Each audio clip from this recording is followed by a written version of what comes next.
Buenas, soy Víctor Sánchez de Tafán Madrid y en este vídeo voy a explicaros las prevenciones, o sea, los riesgos laborales que tiene un trabajador en campamentos y también los protocolos de actuación y con los niños y todo ese ámbito, ¿vale? Lo primero, un índice, vamos a ver aspectos generales de la prevención de estos riesgos laborales, la circulación en grupo por la vía pública, el transporte público y el escolar, casos, casas de colonias, albergues y refugios, excursiones y actividades en el medio natural y actividades deportivas y recreativas, ¿vale? Aspectos generales de prevención. Voy a decir los puntos. Las lesiones más frecuentes en los niños son debidas a caídas y choques, sobre todo durante la práctica deportiva y la realización de actividades físicas y o recreativas. Cuanto mayor es el tiempo de participación y grado de implicación en deportes, mayor es el riesgo de lesión, tanto para niños como para niñas. La capacidad de los niños al verse absortos en las tareas y su inexperiencia limitan su capacidad para percibir correctamente el entorno y por tanto las situaciones de riesgo. Los niños tampoco pueden anticipar con facilidad las consecuencias de las nuevas situaciones. Las diferencias entre niños y niñas se ven más en las actividades fuera de la escuela, principalmente porque los niños suelen involucrarse más en la actividad y por tanto corren mayor riesgo. El poner a prueba sus capacidades es motivo de una mayor probabilidad de accidente, como una lucha o un choque. El riesgo de lesión también se relaciona con el desarrollo puberal. Las tensiones, los cambios anímicos y la excitación son propios de la pubertad. También hay que tener en cuenta que en las etapas puberales es normal que haya problemas de asincronía por el crecimiento repentino de los huesos que aún no tienen la densidad apropiada de los adolescentes. Las fracturas son más frecuentes por falta de coordinación, ¿vale? Estas son las condiciones generales propias de la edad evolutiva combinadas con la distracción por parte del niño y una supervisión inadecuada de los adultos responsables y un entorno urbano con estimulación excesiva favorecen los accidentes, ¿vale? Y ahora vamos a leer aquí a la derecha el listado de verificación en organización de actividades fuera del centro.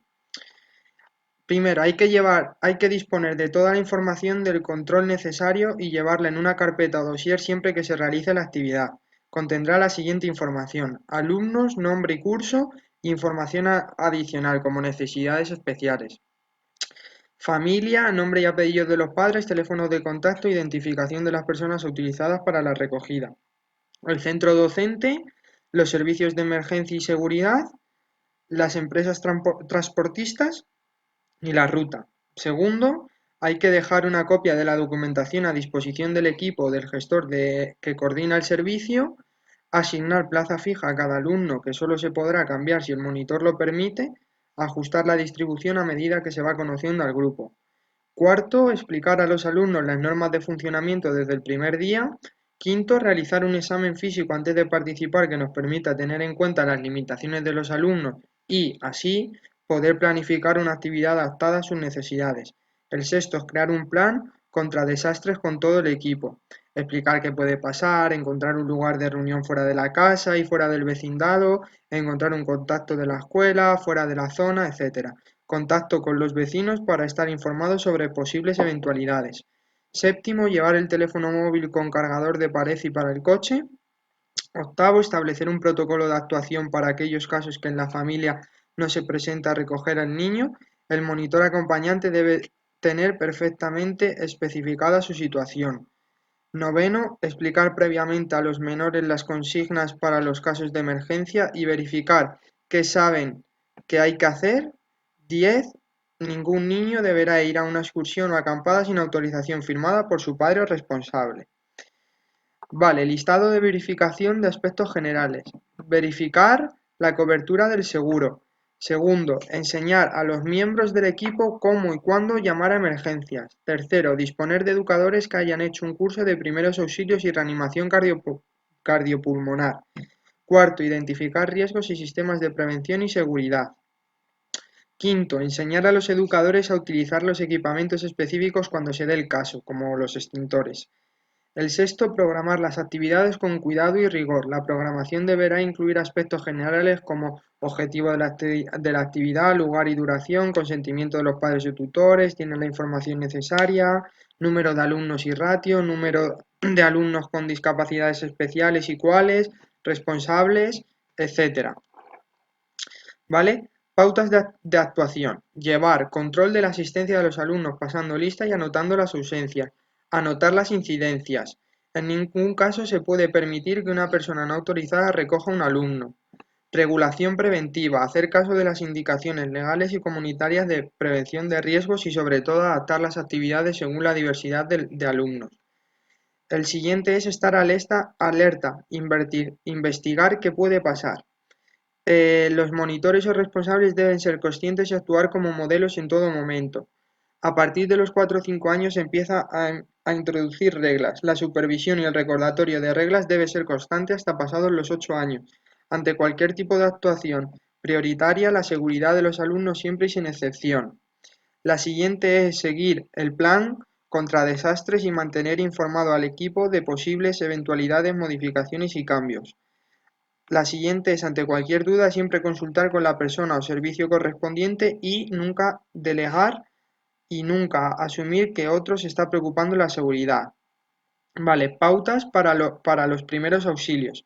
Mantener la calma, evitar aglomeraciones, no mover al accidentado hasta estar seguros de que no hay riesgo de empeorar las lesiones, examinar al accidentado y valorar, tranquilizar al accidentado, mantenerlo caliente, avisar al personal médico sanitario, garantizar un traslado adecuado y no medicar, ¿vale? Pautas de prevención de los riesgos de los educadores. Evitar al máximo la exposición a contaminantes biológicos, por eso se recomienda que aquellas personas que trabajen con niños se sometan a vacunación preventiva. Los servicios médicos serán los que determinarán las vacunas aconsejables, mantener vigente la vacuna del tétano. También hay que asegurar una higiene personal adecuada. Utiliza guantes de un solo uso si hay que curar a un niño, proteger los cortes y arañazos con tiritas y apósitos impermeables, lavarse las manos antes y después de manipular comida, utilizar siempre chanclas o calzado similar en lugares como duchas, piscinas y lugares con el suelo húmedo, evitar la exposición a temperaturas extremas, llevar ropa adecuada a las condiciones climáticas existentes y utilizar cremas de protección solar. Y por último, tener cuidado con la manipulación de cargas. Cuando manipulemos una carga es importante hacerlo bien para evitar lesiones y por eso es muy importante mantener una posición correcta, doblando las rodillas para agacharse a recoger una carga manteniendo la espalda recta y evitando hacer torsiones mientras se realiza el transporte. Se tiene que evitar cargar un exceso de peso, puede lesionar gravemente la espalda. El peso se tiene que llevar lo más cerca posible al cuerpo manteniendo los brazos tensos y próximos al tronco, evitando levantar el peso por encima de la cintura con un único movimiento. También es importante que el uso incorrecto de la mochila también es fuente de lesiones, por eso es necesario atender a las siguientes orientaciones. La mochila más recomendable es la del respaldo fuerte y con ejes laterales. Las tiras deben ser regulables porque permiten adaptarla a la altura de cada persona. Hay que llevar el peso centrado en la espalda y con la carga colocada simétricamente. Los objetos más pesados se tienen que llevar en posición vertical y lo más próximo a la espalda. Los más ligeros se pueden poner más alejados del eje de la espalda. Las caídas son una de las fuentes de lesiones más frecuentes en toda actividad humana. Los monitores y educadores están principalmente expuestos. Por tanto, hay que mantener en el suelo de las zonas de circulación y trabajo lo más libres posibles de obstáculos y objetos. Se debe limpiar inmediatamente cualquier derrame que se haya producido. Igualmente, no se deben usar escaleras de mano defectuosas, que quiere decir con escalones rotos, y o sea, su uso estaría prohibido y tampoco hay que subirse encima de sillas inestables y o rotatorias. También para evitar golpes o cortes no hay que dejar ninguna hoja de corte desprotegida cuando no se utiliza. Igualmente no hay que llevar objetos cortantes ni punzantes en los bolsillos. Utilizar las herramientas para hacer las tareas para hacer las tareas para las que están diseñadas. Los contactos eléctricos pueden ser causa de muerte, por tanto, antes de limpiar cualquier aparato eléctrico hay que desenchufarlo, no tensar nunca el enchufe por el cable. Hay que evitar tocar cualquier aparato eléctrico cuando vamos descalzos o si estamos mojados. En caso de hacer cualquier actividad en el exterior como pértigas o palos largos, controlar la zona aérea para evitar tocar cualquier cable eléctrico, no cargar los enchufes con muchos equipos eléctricos, tampoco hacer enlaces con cables eléctricos puesto que se pierden las cubiertas de protección.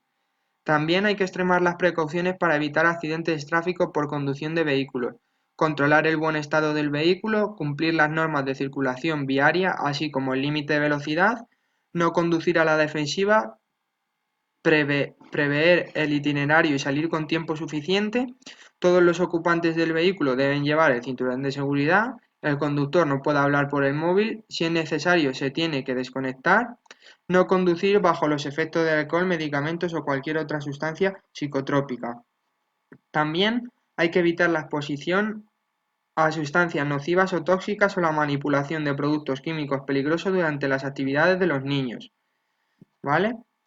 Esta sería la legislación y pasamos al tercer punto, la circulación en grupo por la vía pública. El listado de verificación. Llevar armilla reflectante, al menos en el principio y final del grupo, para poder ser visto por el resto de usuarios. Asegurarse de que el material y vehículos están en óptimas condiciones, como por ejemplo bicicleta, patines u otros medios de deslizamiento. Llevar luces si cabe la posibilidad de que anochezca.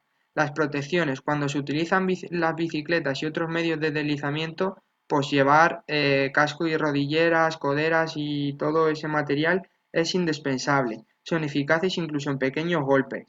Y también debemos disponer de un mapa de ruta, estudiado con antelación y con copia a los padres y monitores.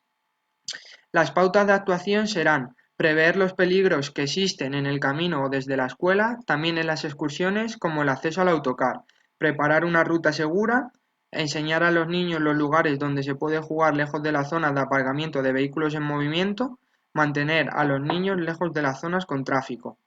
Por calles o carreteras donde no haya acera, utilizaremos las zonas no pavimentadas para caminar. Por las carreteras llevar ropa o accesorios reflectantes y caminar por la izquierda, de cara a los coches para ser visibles. Enseñar a los niños a detenerse, mirar y escuchar en los cruces y pasos de peatones. No cruzar si viene un coche, no siempre se detienen tan deprisa como pensamos. El monitor debe ser consciente en todo momento y actuar como un modelo a seguir, sin saltarse ninguna norma de tráfico. Enseñar la normativa de circulación tanto si se camina como si se circula en bicicleta. Entender que los otros usuarios de la vía no saben qué haremos. También hay que enseñar a indicar mediante señales cuáles serán nuestros movimientos. Habrá que detenerse en lugares seguros alejados de la circulación y que puedan ser vigilados. Hay que caminar siempre por la acera. También hay que prestar especial atención cuando se cruza la calle. Es mejor cruzarla por donde haya un semáforo que no por un paso de peatón. Si se va en bicicleta, identificar y respetar las zonas reservadas para peatones e iniciarse en el conocimiento de algunas señales, especialmente las de los agentes. Aquí estaría la legislación, ¿vale? Y pasamos al transporte público y escolar, ¿vale? Tenemos aquí el listado de verificación, requerir de los padres la información necesaria para el correcto desarrollo de las actividades, sobre todo para aquellos alumnos con necesidades especiales, llevar armilla de tráfico reflectante homologada para el conductor y para el acompañante, disponer de bolsas para el mareo, teléfono móvil con batería cargada, no olvidarse de la carpeta con la información necesaria, que es la que hemos comentado antes, y confirmar horarios, lugares de encuentro, etcétera, con los proveedores de los servicios. Pautas de actuación, ¿vale? Las pautas de actuación son, en caso de emergencia, o accidente hay que seguir en todo momento las instrucciones del conductor, el especialista de seguridad a bordo del vehículo. Hay que utilizar el número de teléfono 112 a bordo del vehículo y mientras éste circule hay que permanecer sentado en el asiento. Si se dispone de cinturón de seguridad hay que ponérselo. No se puede fumar en el interior de los vehículos. El equipaje debe ir colocado en la bodega del autobús. En caso de evacuación, no entretenerse a cogerlos. También, aunque el conductor es especialista en materia de seguridad a bordo del vehículo, hay que dirigirse a él en caso de emergencia y seguir sus instrucciones. No hay que distraerle innecesariamente mientras conduce. Utilizar el extintor en caso de fuego pequeño, quitando el anillo de seguridad y dirigiendo la manguera hacia la base de las llamas. El extintor se encuentra cerca del conductor, en algunos casos también en otras ubicaciones, como cerca de la puerta de servicio central o en otros lugares visibles. Los vehículos disponen de botiquín para primeros auxilios en caso de ser necesario pedirlo al conductor, poner orden, tranquilidad y educación en los desplazamientos, subidas y bajadas y estancias dentro del medio de transporte. Hay que estar también atentos a las conductas y situaciones de riesgo por parte del conductor y siempre actuar en consecuencia. Como en todos los casos tenemos aquí la legislación, ¿vale? Y un tip en los transportes públicos y escolares: no olvides comportarte con educación y respeto. En el autocar no te levantes del sitio asignado sin permiso, circula bien sentado, en caso contrario puedes lesionarte si hay frenadas o maniobras repentinas. Si existe una emergencia, el conductor debe decidir si es necesaria la evacuación. Si no estuviera en condiciones de hacerlo, será el monitor quien dirá qué se debe hacer, ¿vale? Si te mareas o no te encuentras bien, comunícalo al profesor o monitor.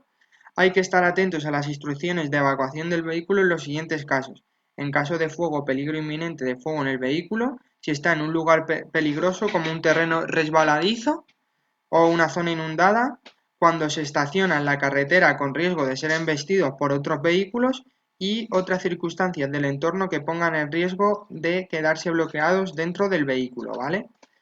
Em, Aquí, casas de colonias, albergues y refugios, ¿vale? Listado de verificación. Pues evidentemente comprobar si hay salidas de emergencia, verificar que las escaleras y zonas de evacuación están libres de obstáculos, verificar que los balcones y ventanas no sean accesibles y están protegidas. Como mínimo los extintores tienen que estar a no más de 15 metros de distancia entre unos y otros. Tiene que haber y deben funcionar las luces de emergencia. Deben estar señalizados los recorridos de emergencia, los equipos contra incendio, las advertencias de peligro y de prohibición. Los accesos para minusválidos deben estar en buenas condiciones. La piscina tiene que estar cerrada con el acceso estacado. Tiene que haber un tablón con la información útil como teléfonos de emergencia. Hay que disponer de un plan de emergencia, verificar la temperatura del agua de las duchas y lavabos limitando su temperatura para evitar quemaduras y conocer la potabilidad del agua. ¿Qué pautas de actuación tenemos? Pues organizar actividades seguras, divertidas y poco estresantes, programar y preparar las actividades de forma curiosa, tener identificado quién hace qué y cuándo, quién es el responsable. Los niños no tienen que estar solos en los lavabos y duchas, tampoco en las cocinas donde se hierven líquidos. Especial atención en tiempos de lluvia. Las escaleras son fuente de caídas y accidentes, alerta al movimiento dentro de la casa. Aquí, como bueno, tenemos tres más: identificar y proteger lugares donde potencialmente se pueden producir caídas, identificar y prevenir caídas de objetos y, por último, eliminar obstáculos de los pasillos, como mochilas, sacos, etcétera, entre literas que puedan provocar caídas y choques, muy especialmente con poca iluminación. De nuevo, tenemos aquí la legislación y, como en todos los casos, no debemos olvidar en las casas de colonia respetar las normas de convivencia y funcionamiento de la casa, atender a las instrucciones en materia de seguridad que te darán los monitores y o profesores, compórtate con corrección y respeta el material, evitar correteos, empujones y juegos no propios de lugares cerrados, avisar a los responsables de desperfectos o de otras cuestiones de la casa y ocupar los lugares asignados de manera responsable y ordenada. Vale, vamos a las excursiones, acampadas y actividades en el medio natural. Bueno, pues como estamos siguiendo el formato, listado de verificación, en la montaña, primero de todo, valorar cuáles son las condiciones del grupo y las del lugar al que se quiere ir. Lo mejor es conocer el terreno previamente. Tener suficientes monitores para cumplir el ratio adecuado a nuestras necesidades, informarse del lugar al que se va, de meteorología, condiciones, rutas y esto nos permite estar preparados y adaptarse. Es recomendable llevar un pequeño botiquín, dejar todo el itinerario detallado, llevar protección para la cabeza, llevar gafas de sol, llevar elementos necesarios para cubrir la alimentación adecuada del grupo, asegurarse de que el material individual y colectivo está en buenas condiciones y prever la duración de la excursión.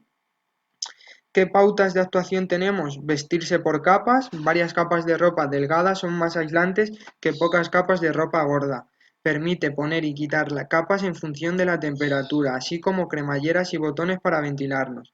La ratio mínimo dice que en un grupo debería ir acompañado por dos personas responsables, uno que abre el grupo y el otro que lo cierra. Al caminar, poner atención extra en los cerros, los valles estrechos y lugares de paso obligado, donde soplará el viento con más fuerza.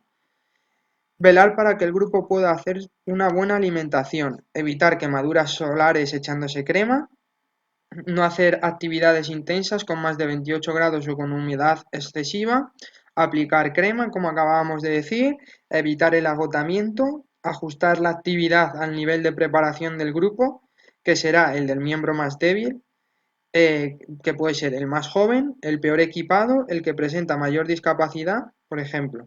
No ir a lugares desconocidos, evitar la aparición de la fatiga mediante una correcta hidratación, no beber nunca agua de montaña sin la certeza de que no esté contaminada. En la alimentación hay que prever el consumo de hidratos de carbono antes y después de la actividad y azúcar y lípidos durante la actividad. Evitar un esfuerzo excesivo el primer día. Caminar por la montaña o con mochila requiere una adaptación. Vigilar no cargar un peso excesivo. En actividades como travesías a pie o en bicicleta, llevar un ritmo moderado o conservador, evitando la exhibición de fuerza. Hacer descansos no demasiado largos porque enfría la musculatura y consume más energía. Una proporción con menores es de 10 minutos cada 50 minutos de marcha. Asegurar el descanso tanto si se duerme en refugios como en tiendas de campaña. No dejar a menores solos. ¿Vale? Pautas de actuación en caso de incendios forestales. Llamar al 112, nunca entrar en el interior de pozos o cuevas, vestirse tapado, procurar beber líquidos, huir del fuego, no huir nunca a favor del viento, evitar los valles estrechos, no abandonar nunca los caminos, entrar en la zona quemada lo más pronto posible y si el fuego nos rodea, estirarse boca abajo en un claro o en un camino procurando respirar el aire fresco de debajo. Pautas de actuación ante los animales. Mordedura de perro. No molestar nunca a un perro cuando come ni a una perra con los cachorros. No correr nunca cuando un perro nos pueda atacar. En caso de tener miedo, no mirarla a los ojos. Hacer gestos agresivos o rápidos les excita más. Irse muy poco a poco. En caso de que un perro nos ataque y nos caigamos al suelo, hay que ponerse en posición fetal y protegerse el cuello, los brazos y manos. En caso de mordedura, lavar la herida con agua y jabón e ir al médico con los máximos datos sobre el animal.